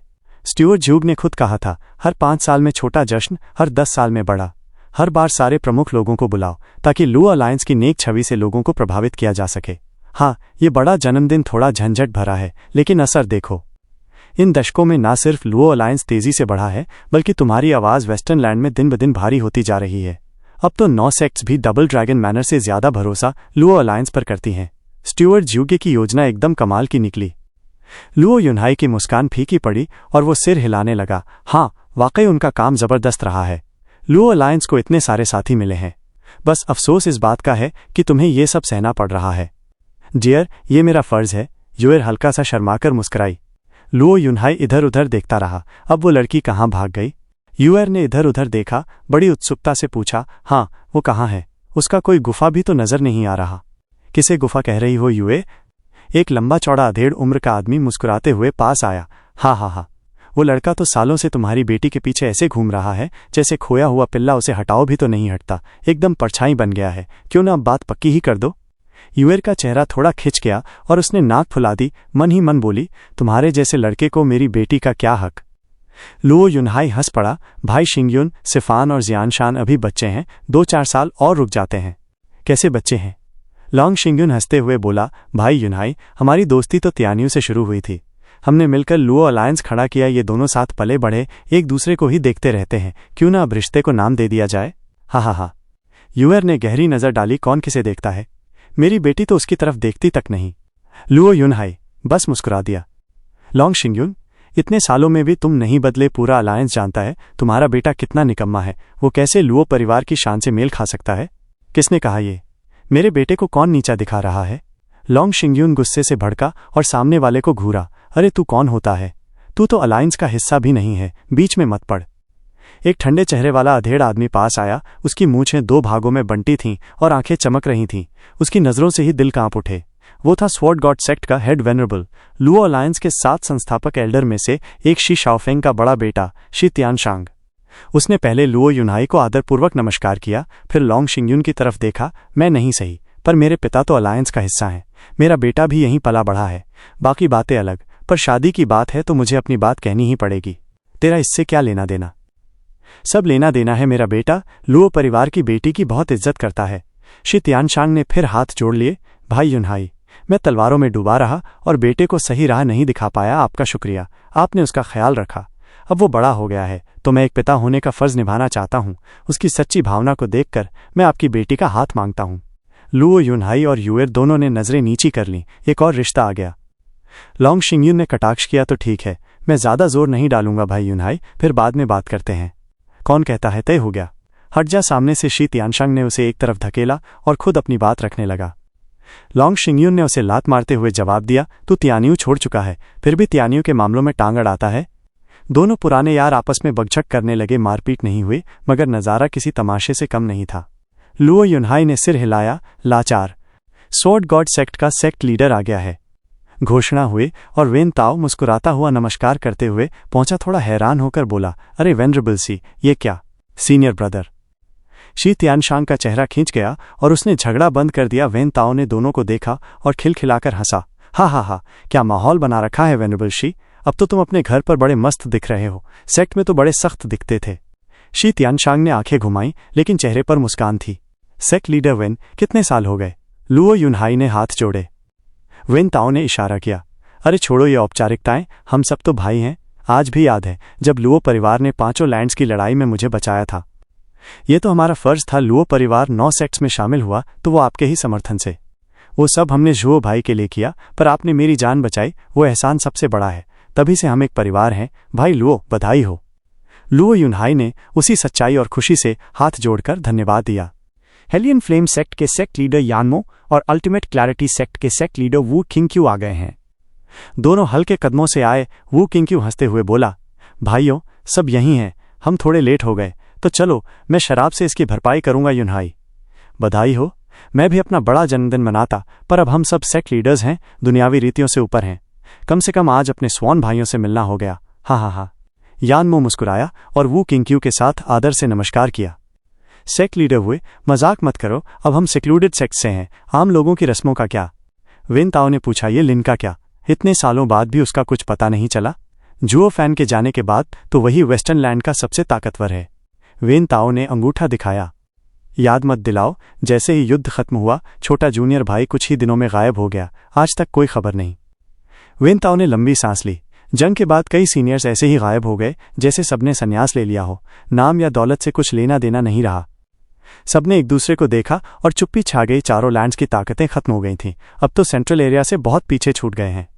बैठिए सब, आज मेरा जन्मदिन है, ऐसे दुखी बातें क्यों करें? आइए जरा जी भर के पिएं। सब हंसने लगे। चलो पिएं। मेहमानों का आना देर शाम तक जारी रहा। जूगे चैंगफेंग और लेंग वुचैंग उपहारों की सूची देख रहे थे और उनके चेहरे पर चिंता थी। स्टीवर्ड्स, क्या बात है? दोनों झुक गए। Young miss. लुओ युनचांग ने सूची ली और मुस्कुराई। 9th स्टेज की पिल्स, 10th स्टेज के स्पिरिचुअल वेपन्स, 11th स्टेज की इंग्रेडिएंट्स, हर दशक में उपहार भारी होते गए हैं। युनहाई की प्रतिष्ठा बढ़ती जा रही है। हा। हाँ, लेकिन यह अच्छा है या बुरा कहना मुश्किल है। झूग चंगफेंग ने लंबी सांस ली। लुओ युनचांग को कुछ समझ नहीं आया। जूगे चंगफेंग ने फिर झुकते हुए कहा, यंग मिस, जब से क्लैन हेड ने किसी भी कीमत पर ऊंचाई तक जाने का निर्णय लिया था, हम जानते थे कि एक दिन ऐसा आएगा। कैसा दिन? डबल ड्रैगन मैनर हर साल ज्यादा असंतुष्ट हो रहा है। जूगे चंगफेंग फिर बोला, लुओ अलायंस ने पिछले 100 सालों में बहुत तेजी से तरक्की की है, बहुत लोगों का दिल जीत लिया। वेस्टर्न लैंड के भविष्य की हालत को देखकर डबल ड्रैगन मैनर खुश नहीं हो सकता। पहले 50 साल तक हर बार क्लैन हेड के जन्मदिन पर वो अपना दूध भेजते थे, अच्छे उपहार देते थे। पर जैसे जैसे अलायंस की ताकत बढ़ती गई और वेस्टर्न लैंड लुओ परिवार के पीछे हो गई, वैसे वैसे उन्होंने ठंडी बर्फ दिखाई। पिछले 30 सालों से तो कोई उपहार तक नहीं आया। यही समय था जब हमारी ताकत चरम पर थी। यहां तक कि जब रक्षा की चर्चा होती थी तो डबल ड्रैगन मैनर को नजरअंदाज कर 9 सेक्ट सीधे हमारे साथ बात करते थे। ये किसी सम्राट की अदालत में सम्राट को दरकिनार करने जैसा है, और फिर मौत तय है। लुओ युनचांग का चेहरा कांप गया। मतलब डबल ड्रैगन मैनर यूनहाई को? नहीं नहीं, बात वहां तक नहीं पहुंची। झूगे चंगफेंग ने साफ किया, लुओ अलायंस पश्चिमी लैंड के लिए जरूरी बन चुका है। बिना वजह या बहाने के डबल ड्रैगन मैनर हम पर हाथ नहीं डालेगा। अगर वो ऐसा करेगा तो अपनी साख गंवाएगा। कल्टीवेशन की दुनिया में अपने नियम होते हैं। बिना किसी सही कारण के लड़ाई की शुरुआत करने पर पूरी दुनिया उससे नफरत करेगी। डबल ड्रैगन मैनर चाहेगा कि वेस्टर्न लैंड पर राज करे, इसलिए वो नियम नहीं तोड़ेगा। लेकिन अब वो हमारी हर गलती पर नजर रख रहे हैं। जैसे ही हमने कोई चूक की, वो उसका फायदा उठाएंगे। इसलिए जितना ज्यादा हालात बिगड़े, हमें उतना ही शांत रहना है, किसी भी परेशानी से बचना है। लुओ युनचांग ने सिर हिलाया और लंबी सांस ली। ये यूनहाई का अपना रास्ता है, उसे इसका बोझ और खतरे दोनों उठाने होंगे। झुओ फैन ने जाते वक्त उसे यही कहा था। क्लैन हेड सचमुच शिखर तक पहुंचने को तैयार है, बिल्कुल स्टुअर्ट झुओ की तरह। सच है, उसका मार्गदर्शक तो शुरू से झुओ फैन ही रहा है। लुओ युनचांग ने आसमान की तरफ देखा और चमकती मुस्कान दी। चारों ओर रौनक थी। हॉल पूरी तरह से मेहमानों से भरा हुआ था। हर कोई अपनी अपनी जगह ले रहा था। तभी लुओ युनहाई अपनी पत्नी के साथ वहां पहुंचे। उन्होंने मुस्कुराते हुए सबको सलाम किया। सभी सेक्ट लीडर्स, वेनरेबल्स, क्लैन हेड्स और एल्डर्स, आप सबका इस साधारण जन्मदिन समारोह में आना हमारे लिए बहुत बड़े सम्मान की बात है।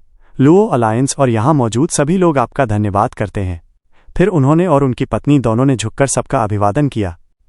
लुओ अलायंस लीडर, आप तो जरूरत से ज्यादा विनम्र हैं। हाँ, मेहमानों ने भी मुस्कुराते हुए जवाब दिया। लुओ युनहाई ने फिर कहा, कुछ ही दिन पहले मेरी और 9 सेक्ट लीडर्स की बॉर्डर डिफेंस पर चर्चा हुई थी। इसी वजह से इस समारोह की तैयारी थोड़ी जल्दी में करनी पड़ी। आशा है आप इस मामूली बात को नजरअंदाज करेंगे। फिर दोनों ने फिर से झुककर अभिवादन किया। कृपया लुओ अलायंस लीडर, इसमें कोई परेशानी नहीं, सबने नम्रता दिखाई। लुओ युनहाई का व्यवहार बहुत सौम्य था, लेकिन वहां मौजूद अनुभवी कल्टीवेटर्स उनकी बातों का मतलब समझ गए थे। उनका 9 सेक्ट लीडर्स के साथ बॉर्डर डिफेंस पर चर्चा करना यह दिखाता था कि लुओ क्लैन की स्थिति कितनी ऊंची है। पूरी वेस्टर्न लैंड की मार्शल की तरह उनका स्थान था। उन्होंने 9 सेक्ट लीडर्स को भाई कहा, जिससे उनकी आपसी गहरी दोस्ती झलक रही थी। ये एक मजबूत और स्थिर स्थिति थी। कोई भी अगर विरोध करता तो खुद ही अपने पैर पर कुल्हाड़ी मारता और वेस्टर्न लैंड में अपना भविष्य खराब करता।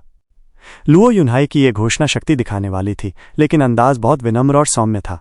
हम ताकतवर हैं, लेकिन दबंग नहीं। सभी की राय का सम्मान करते हैं, वरना हर एक मेहमान को झुककर नमस्कार करने की क्या जरूरत थी। ये सब देख सभी के मन में लुओ क्लान के लिए सम्मान और अपनापन बढ़ गया। अगर वो बस ताकत दिखाते तो मेहमानों को दूर कर देते। लुओ अलायंस लीडर ने दिखाया कि वो ताकतवर होने के बावजूद बहुत विनम्र हैं। सभी के मन को शांति मिली। लुओ युनहाई ने चारों ओर फैली मुस्कानें देखीं और संतुष्ट नजर आए। आज लुओ अलायंस ने और भी ज्यादा दोस्त बना लिए हैं। तभी एक बेहुदा हंसी ने माहौल को बिगाड़ दिया।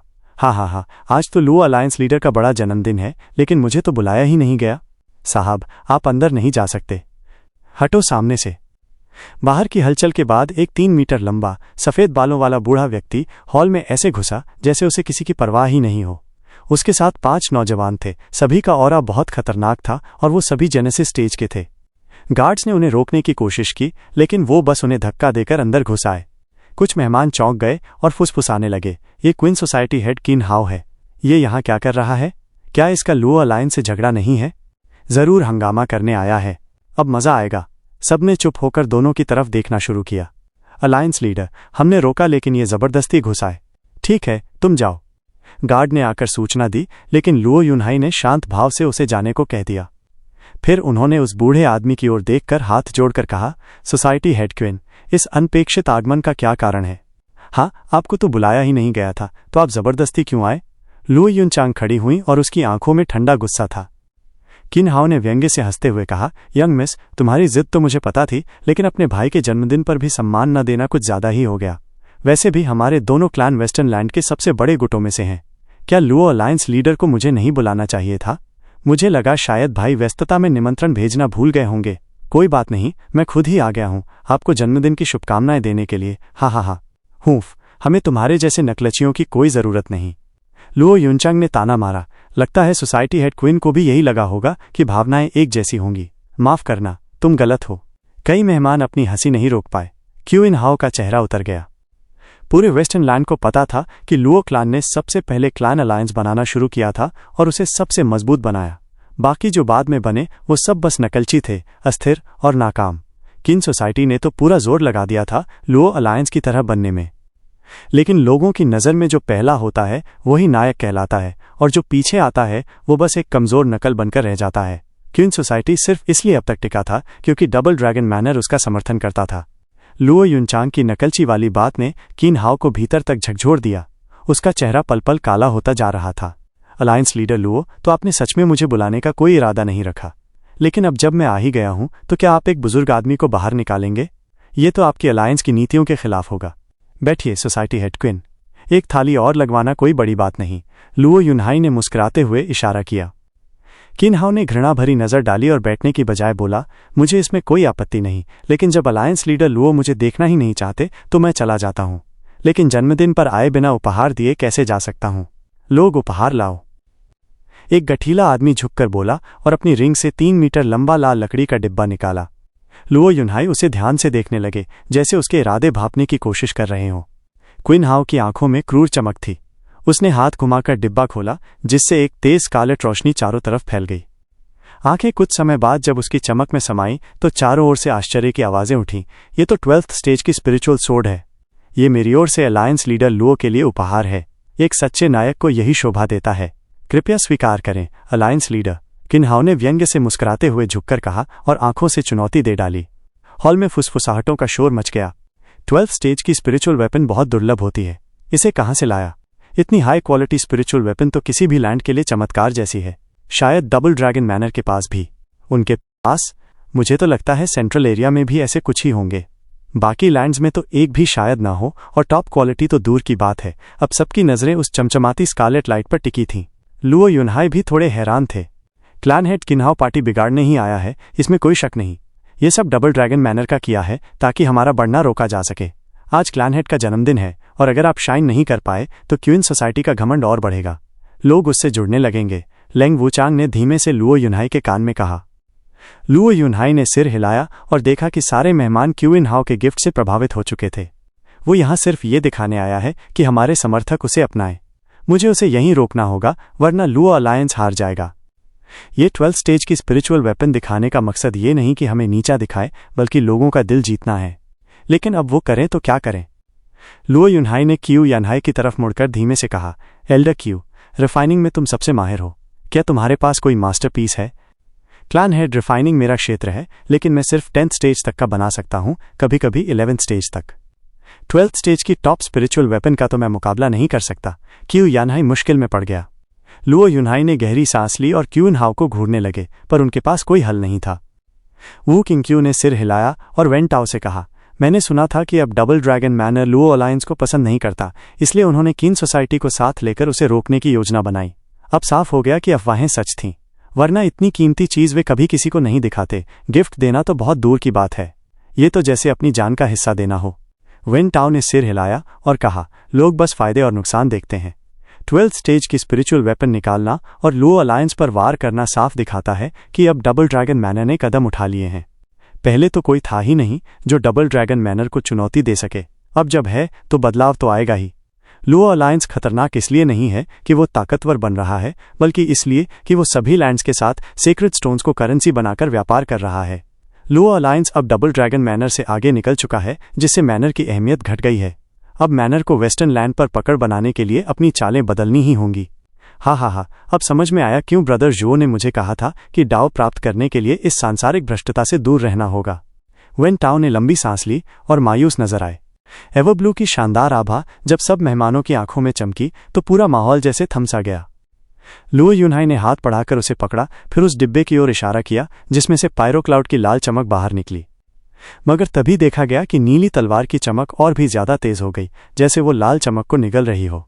पायरोक्लाउड थरथराया और फिर उसकी चमक फीकी पड़ गई। लोगों ने हैरानी से चिल्लाया, पायरोक्लाउड 12th स्टेज से गिरकर अब 11th स्टेज पर आ गया। किन हाओ का चेहरा कांप उठा, माथे पर नसें फटने लगीं और दिल ऐसे धड़कने लगा जैसे जान निकली जा रही हो। ये क्या बकवास है? एक 12th स्टेज की स्पिरिचुअल स्वॉर्ड ऐसे डिग्रेड कैसे हो सकती है? क्या एवरब्लू में वाकई में दूसरी तलवारों की एनर्जी चूस लेने की ताकत है? ये तो पागलपन है। सभी लोग एवरब्लू की ओर ऐसे देख रहे थे जैसे कोई चमत्कार हो। क्वीन हाओ के दिल से खून बहने लगा। जिस तलवार पर उसे नाज था वो अब 11th स्टेज की रह गई थी। इतनी जल्दी कीमत गिर गई? कमबख्त लुओ अलायंस कहाँ से ढूंढ लाए ऐसी अजीब सी तलवार? मैंने तो कभी सुना भी नहीं। असल में ये जुओ फैन के वॉल्टिंग सोर्ड के आर्ट और डीमन ट्रांसफॉर्मेशन आर्ट की समझ का नतीजा था। इसकी आभा शांत थी, लेकिन आसपास की हर स्पिरिचुअल सोर्ड इसकी एनर्जी से थककर कमजोर हो जाती थी। जुओ फैन के पास कई सॉवरेन की विरासतें थीं और अब स्वॉर्ड्समैनशिप भी उनमें शामिल हो गई थी। उनकी बनाई चीजें तो लाजवाब ही होनी थीं, मगर लोगों को तो सिर्फ एक परफेक्ट 12 स्टेज स्पिरिचुअल सोर्ड दिख रही थी, इतनी ताकतवर, इतनी रहस्यमयी। लुओ युनहाई को जैसे उसके हाथ में वो तलवार जानी पहचानी लगी, मुस्कुराकर बोला, बहुत ही बढ़िया सॉर्ड है। बच्चे भी खुशी से उछल पड़े, लगता था उनकी मेहनत रंग लाई है। तभी एक आवाज आई, पा। किन हाओ ने लंबी सांस भरी और चुपचाप खिसकने की कोशिश करने लगा। वो तो बखेड़ा करने आया था, मगर खुद ही मजाक बन गया। ऊपर से उसका कीमती तोहफा भी डिग्रेड हो गया, जैसे दिल पे सबसे बड़ा वार हुआ हो। उसने दांव खेला और सब कुछ हार गया। रुकिए, लुओ युनहाई ने पुकारा, सोसाइटी हेड, आपने मुझे एक गिफ्ट दिया है, मैं उसे जरूर स्वीकार करता हूं। किन हाओ ने थकी हुई आवाज में कहा, अलायंस लीडर लुओ, ये मजाक करने की जरूरत नहीं। आपकी रिसोर्सेज इतनी गहरी हैं कि मेरी छोटी सी चीज का आपकी डिवाइन सोर्ड से कोई मुकाबला नहीं। आपकी बेटी बिल्कुल सही कहती है, अब तो मेरी सोर्ड आपके काबिल भी नहीं रही, अब तो डिग्रेड भी हो गई है। अब मैं चलता हूं और आपको और परेशान नहीं करूंगा। वो उदास होकर मुड़ने लगा। इतनी जल्दी नहीं। लुओ युनहाई मुस्कुराया, सोसाइटी हेड बहुत दयालु हैं, कृपया रुकिए। मेरी गलती थी कि मैं इतने कामों में फंसकर आपको ठीक से आमंत्रित नहीं कर पाया। आपने हमारे मतभेद भूलकर मुझे गिफ्ट देने की सोची और मैंने आपको जैसे तैसे स्वागत कर लिया, कृपया क्षमा करें। लुओ युनहाई ने सच्चे मन से झुककर प्रणाम किया। किन हाओ की नजरें लुओ युनहाई और उस चमकती नीली तलवार के बीच घूमी, चेहरा थोड़ा सा कांपा और फिर बोला, अलायंस लीडर लुओ वाकई में बड़े दिल वाले हैं, आप सच्चे हीरो हैं। अब समझ में आया कि लुओ अलायंस को वेस्टर्न लैंड में इतना सम्मान क्यों मिलता है। असल में गलती मेरी थी, कृपया मुझे क्षमा करें। किन हाओ ने भी सिर झुकाकर जवाब दिया। लुओ सिफान हैरानी से बोली, आंटी, ये लोग तो हंगामा करने आए थे ना, फिर डैड ऐसा क्यों? अगर किसी को इज्जत दोगे तो बदले में सच्चा आशीर्वाद मिलेगा। अगर कोई उंगली काटे तो हम हाथ नहीं काटते। हमारा लुओ क्लैन मुश्किलों का सामना करता है, मगर बेरहम नहीं है। यही है हमारी पारिवारिक समझदारी। लुओ युनचांग ने प्यार से उसका सिर थपथपाया। जुगे चेंगफेंग पास आया, यंग मिस, दुश्मन को मिटाने का सबसे अच्छा तरीका होता है उसे दोस्त बना लेना। क्लान हेड इसके लिए बिल्कुल उपयुक्त हैं, जो स्टुअर्ट से बिल्कुल अलग। स्टुअर्ट जो लोगों को फायदा दिखाकर अपनी तरफ खींचते थे। हम अगर किन हाओ को हराकर उसे नीचा दिखाते तो वो दुश्मन बन जाता, मगर क्लान हेड ने उसे सम्मान दिया। शायद वो इस सद्भावना को समझे। इससे हमारा लुओ अलायंस और भी मजबूत होगा। लुओ सिफान ने सिर हिलाया, फिर पूछा, ये स्टुअर्ट जुओ कौन है? हमने उनके बारे में तो कभी नहीं सुना। वो बहुत याद आते हैं और अफसोस भी होता है। लुओ युनचांग ने भारी मन से कहा, अब शायद कुछ ही लोग उन्हें याद करते होंगे, मगर जो भी एल्डर उनका जिक्र करता है वो सम्मान, डर और दया के साथ करता है। दया? एक हीरो जो अपनी जवानी में ही चला गया हो, उसके लिए दया तो बनती है ना? लुओ युनचांग ने आंसू पोंछे और सिर हिलाया। मैंने कहा था, उनका नाम लेने से दिल भारी हो जाता है। जेगे चंगफेंग ने भी सिर हिलाया। हम स्टुअर्ट जुओ का जिक्र कम करते हैं क्योंकि इससे घर की महिलाओं को दुख होता है। सिर्फ अकेले में ही बात होती है। यंग मिस अभी समझ नहीं पाएंगी। अगर आंटी दुखी होती हैं तो क्या वो उनके प्रेमी थे? लुओ सिफान ने मासूमियत से पूछा। लुओ युनचांग ने एक कड़वी मुस्कान दी। मैं तो उन्हें अपना मानती हूं, मगर उनके दिल में शायद कोई और थी। वो डेविल, अब तक ये नहीं पता चला कि उनका शव कहाँ है, और मैं आज तक नहीं जान पाई कि उन्होंने मुझे कभी चाहा भी था या नहीं। लुओ युनचांग की आंखों में उदासी भर गई। लुओ सिफान की आंखें चमकने लगीं। उसे समझ ही नहीं आ रहा था कि ये स्टुअर्ट जुओ आखिर कौन थे जो उनकी आयन लेडी आंटी को आज तक इतना दुखी कर जाते हैं। आखिर कौन था वो इंसान? क्या वाकई में ऐसा कोई जिंदा था इस दुनिया में? लुओ सिफान ने लॉन्ग जियानशन और शी नियान्यांग की ओर देखा, अपने गोफर्स और सिर हिला दिया। नहीं, ऐसा कोई तो अब तक नहीं मिला। हाँ। लुओ युनहाई ने किनहाओ को अंदर बुलाया एक ड्रिंक के लिए। किनहाओ पार्टी बिगाड़ने आया था और लुओ युनहाई को अच्छा नहीं लगा था, मगर अब जब उसे सम्मान मिला तो सारी दुश्मनी स्नेह में बदल गई। शराब लगातार बह रही थी और माहौल फिर से जश्न में बदल गया, मगर सबकी नज़र बार बार नीली तलवार पर टिकती जा रही थी। क्विनहाओ भी खुद को रोक नहीं पाया, हाथ जोड़कर बोला, अलायंस लीडर लुओ, ये डिवाइन स्वॉर्ड आपको कहाँ से मिली? लुओ युनहाई को भी जिज्ञासा हुई, सिफान, ये कीमती स्पिरिचुअल स्वॉर्ड तुमने कहाँ से पाई? पूरा माहौल शांत हो गया। सभी कान और आंखें एकदम ध्यान से सुनने लगे। फादर, ये तलवार आपको गिफ्ट देने के लिए हम बहुत जगह भटके। तीनों ने गर्व से हंसते हुए कहा, हमने बड़ी मेहनत की एक मास्टर स्वॉर्डस्मिथ से मिलने के लिए स्वॉर्डफॉल में। स्वॉर्डफॉल? किनहाओ चौंक गया। कहीं तुम लोग उस ब्लाइंड स्वॉर्डस्मिथ की बात तो नहीं कर रहे? लुओ सिफान की आंखें चमक उठीं और सिर हिलाया। आप जानते हैं उन्हें? हाँ, हम बहुत कोशिशों के बाद उनसे मिल पाए और उन्होंने खुद ही ये तलवार हमें दी, खास आपके लिए चुनी। लुओ युनहाई हंस पड़ा। मैं सोच रहा था कि यह तलवार मेरे स्वभाव से इतनी मेल कैसे खाती है। तो तुम लोगों को मदद मिली थी? हाँ। सोसाइटी हेड क्वीन, क्या उस स्वॉर्डस्मिथ के बारे में कुछ खास बात है? किन हाउ का चेहरा गंभीर हो गया। बच्चों, तुम्हें वाकई में स्वर्ग की कृपा मिली होगी जो उस सनकी ने तुम्हें तलवार दी। 20 साल पहले मैंने उसके बारे में पहली बार सुना था। मैंने भी कोशिश की थी, लोगों को भेजा था वहां से स्वॉर्ड लेने, मगर कोई कामयाब नहीं हुआ। जबरदस्ती करने की सोची तो मेरे 100 से ज्यादा जेनेसिस स्टेज एक्सपर्ट्स मारे गए। तब समझ आया कि ये नामुमकिन है। वो ब्लाइंड स्वॉर्डस्मिथ कोई सामान्य व्यक्ति नहीं है। बाद में सुना कि किसी ने तो 400 जेनेसिस स्टेज एक्सपर्ट्स भेजे थे और कोई भी वापस नहीं आया। शुक्र है कि मैं खुद वहां नहीं गया। फिर किसी ने कोशिश भी नहीं की। चाहे वहां डिवाइन स्वॉर्ड ही क्यों ना हो, कोई हिम्मत नहीं करता था। सबसे चौंकाने वाली बात यह थी, एवरब्लू की शानदार आभा जब सब मेहमानों की आंखों में चमकी तो पूरा माहौल जैसे थम सा गया। लुओ युनहाई ने हाथ बढ़ाकर उसे पकड़ा, फिर उस डिब्बे की ओर इशारा किया जिसमें से पायरो क्लाउड की लाल चमक बाहर निकली। मगर तभी देखा गया कि नीली तलवार की चमक और भी ज्यादा तेज हो गई, जैसे वो लाल चमक को निगल रही हो। पायरो क्लाउड थरथराया और फिर उसकी चमक फीकी पड़ गई। लोगों ने हैरानी से चिल्लाया, पायरो क्लाउड 12th स्टेज से गिरकर अब 11th स्टेज पर आ गया। किन हाउ का चेहरा कांप उठा, माथे पर नसें फटने लगीं और दिल ऐसे धड़कने लगा जैसे जान निकली जा रही हो। ये क्या बकवास है? एक 12th स्टेज की स्पिरिचुअल स्वॉर्ड ऐसे डिग्रेड कैसे हो सकती है? क्या एवरब्लू में वाकई में दूसरी तलवारों की एनर्जी चूस लेने की ताकत है? ये तो पागलपन है। सभी लोग एवरब्लू की ओर ऐसे देख रहे थे जैसे कोई चमत्कार हो। क्वीन हाउ के दिल से खून बहने लगा। जिस तलवार पर उसे नाज था वो अब 11th स्टेज की रह गई थी। इतनी जल्दी कीमत गिर गई? कमबख्त लुओ अलायंस कहाँ से ढूंढ लाए ऐसी अजीब सी तलवार? मैंने तो कभी सुना भी नहीं। असल में ये जुओ फैन के वॉल्टिंग सोर्ड के आर्ट और डीमन ट्रांसफॉर्मेशन आर्ट की समझ का नतीजा था। इसकी आभा शांत थी, लेकिन आसपास की हर स्पिरिचुअल सोर्ड इसकी एनर्जी से थककर कमजोर हो जाती थी। जुओ फैन के पास कई सॉवरेन की विरासतें थीं और अब स्वॉर्ड्समैनशिप भी उनमें शामिल हो गई थी। उनकी बनाई चीजें तो लाजवाब ही होनी थीं, मगर लोगों को तो सिर्फ एक perfect 12th stage spiritual sword दिख रही थी, इतनी ताकतवर, इतनी रहस्यमयी। लुओ युनहाई को जैसे उसके हाथ में वो तलवार जानी पहचानी लगी, मुस्कुराकर बोला, बहुत ही बढ़िया स्वॉर्ड है। बच्चे भी खुशी से उछल पड़े, लगता था उनकी मेहनत रंग लाई है। तभी एक आवाज आई, पा। किन हाउ ने लंबी सांस भरी और चुपचाप खिसकने की कोशिश करने लगा। वो तो बखेड़ा करने आया था, मगर खुद ही मजाक बन गया। ऊपर से उसका कीमती तोहफा भी डिग्रेड हो गया, जैसे दिल पे सबसे बड़ा वार हुआ हो। उसने दांव खेला और सब कुछ हार गया। रुकिए, लुओ युनहाई ने पुकारा, सोसाइटी हेड, आपने मुझे एक गिफ्ट दिया है, मैं उसे जरूर स्वीकार करता हूं। किन हाउ ने थकी हुई आवाज में कहा, अलायंस लीडर लुओ, ये मजाक करने की जरूरत नहीं। आपकी रिसोर्सेज इतनी गहरी हैं कि मेरी छोटी सी चीज का आपकी डिवाइन सोर्ड से कोई मुकाबला नहीं। आपकी बेटी बिल्कुल सही कहती है, अब तो मेरी सोर्ड आपके काबिल भी नहीं रही, अब तो डिग्रेड भी हो गई है। अब मैं चलता हूं और आपको और परेशान नहीं करूंगा। वो उदास होकर मुड़ने लगा। इतनी जल्दी नहीं। लुओ युनहाई मुस्कुराया, सोसाइटी हेड बहुत दयालु हैं, कृपया रुकिए। मेरी गलती थी कि मैं इतने कामों में फंसकर आपको ठीक से आमंत्रित नहीं कर पाया। आपने हमारे मतभेद भूलकर मुझे गिफ्ट देने की सोची और मैंने आपको जैसे तैसे स्वागत कर लिया, कृपया क्षमा करें। लुओ युनहाई ने सच्चे मन से झुककर प्रणाम किया। किन हाउ की नजरें लुओ युनहाई और उस चमकती नीली तलवार के बीच घूमी। चेहरा थोड़ा सा कांपा और फिर बोला, अलायंस लीडर लुओ वाकई में बड़े दिल वाले हैं, आप सच्चे हीरो हैं। अब समझ में आया कि लुओ अलायंस को वेस्टर्न लैंड में इतना सम्मान क्यों मिलता है। असल में गलती मेरी थी, कृपया मुझे क्षमा करें। किन हाउ ने भी सिर झुकाकर जवाब दिया।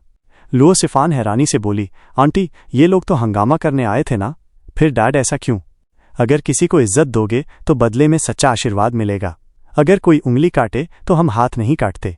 हमारा लुओ क्लैन मुश्किलों का सामना करता है, मगर बेरहम नहीं है। यही है हमारी पारिवारिक समझदारी। लुओ युनचांग ने प्यार से उसका सिर थपथपाया।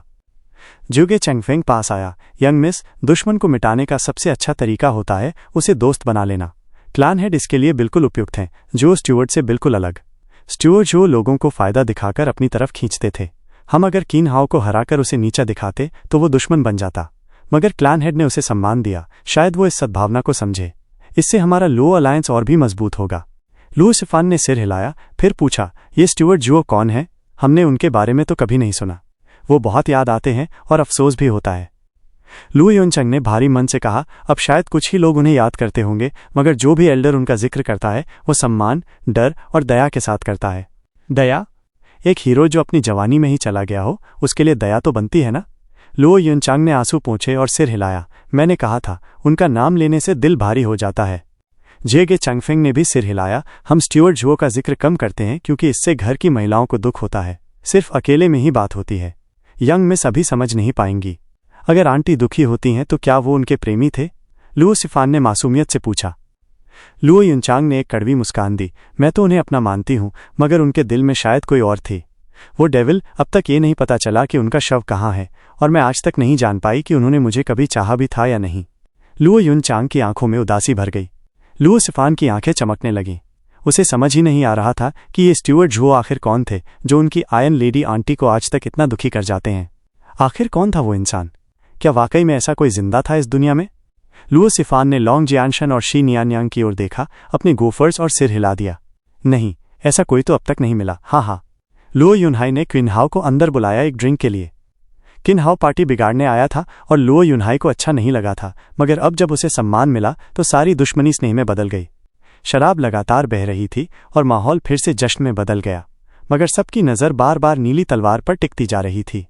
क्विनहाओ भी खुद को रोक नहीं पाया, हाथ जोड़कर बोला, अलायंस लीडर लुओ, ये डिवाइन स्वॉर्ड आपको कहाँ से मिली? लुओ युनहाई को भी जिज्ञासा हुई। सिफान, ये कीमती स्पिरिचुअल स्वॉर्ड तुमने कहाँ से पाई? पूरा माहौल शांत हो गया। सभी कान और आंखें एकदम ध्यान से सुनने लगे। फादर, ये तलवार आपको गिफ्ट देने के लिए हम बहुत जगह भटके।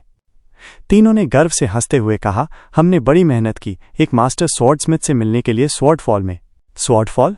क्विनहाओ चौंक गया। कहीं तुम लोग उस ब्लाइंड स्वॉर्डस्मिथ की बात तो नहीं कर रहे? लुओ सिफान की आंखें चमक उठीं और सिर हिलाया। आप जानते हैं उन्हें? हाँ, हम बहुत कोशिशों के बाद उनसे मिल पाए और उन्होंने खुद ही ये तलवार हमें दी, खास आपके लिए चुनी। लुओ युनहाई हंस पड़ा। मैं सोच रहा था कि ये तलवार मेरे स्वभाव से इतनी मेल कैसे खाती है। तो तुम लोगों को मदद मिली थी? हाँ। सोसाइटी हेड क्वीन, क्या उस स्वॉर्डस्मिथ के बारे में कुछ खास बात है? क्विनहाओ का चेहरा गंभीर हो गया। बच्चों, तुम्हें वाकई में स्वर्ग की कृपा मिली होगी जो उस सनकी ने तुम्हें तलवार दी। 20 साल पहले मैंने उसके बारे में पहली बार सुना था। मैंने भी कोशिश की थी, लोगों को भेजा था वहां से स्वॉर्ड लेने, मगर कोई कामयाब नहीं हुआ। जबरदस्ती करने की सोची तो मेरे 100 से ज्यादा जेनेसिस स्टेज एक्सपर्ट्स मारे गए। तब समझ आया कि ये नामुमकिन है। वो ब्लाइंड स्वॉर्डस्मिथ कोई सामान्य व्यक्ति नहीं है। बाद में सुना कि किसी ने तो 400 जेनेसिस स्टेज एक्सपर्ट्स भेजे थे और कोई भी वापस नहीं आया। शुक्र है कि मैं खुद वहां नहीं गया। फिर किसी ने कोशिश भी नहीं की। चाहे वहां डिवाइन स्वॉर्ड ही क्यों ना हो, कोई हिम्मत नहीं करता था। सबसे चौंकाने वाली बात यह थी कि आज तक उसकी बनाई कोई स्वॉर्ड बाहर नहीं आई, और अब तुम्हारी बेटी वो ले आई है। तुम लोग सच में किस्मत वाले हो। वो तलवार वाकई में वैसी ही है जैसे सुना था, बेमिसाल। सभी लोग दंग रह गए, यहां तक कि बच्चे भी। ये हुई ना बात, 3 बच्चों ने वो कर दिखाया जो सैकड़ों जेनेसिस स्टेज एक्सपर्ट्स भी नहीं कर पाए। बच्चे अब भी उतने ही अनजान थे। क्या वो अंकल इतना डरावना था? हमें तो बड़े अच्छे लगे थे, मजाक कर रहे थे हमसे। मगर जब याद आया कि क्याओर ने बॉल्ड डीमन को सिर्फ 2 शब्दों में भगा दिया था तो तीनों के चेहरे सख्त हो गए। क्या हम सच में नरक की सैर करके आए हैं? तो गाइस, इसी के साथ आज का एपिसोड यहीं पर खत्म होता है। अगर आपको कहानी पसंद आया हो तो एक प्यारा सा कमेंट और वीडियो को लाइक जरूर कर देना। और हाँ, सब्सक्राइब करके जुड़ जाओ मैक्स मांगा एक्सप्लेन से। बेल आइकन भी ऑन कर लेना ताकि कोई भी अपडेट मिस ना हो। कल फिर मिलेंगे अगले एपिसोड के साथ। तब तक के लिए अपना ख्याल रखना। जय हिंद।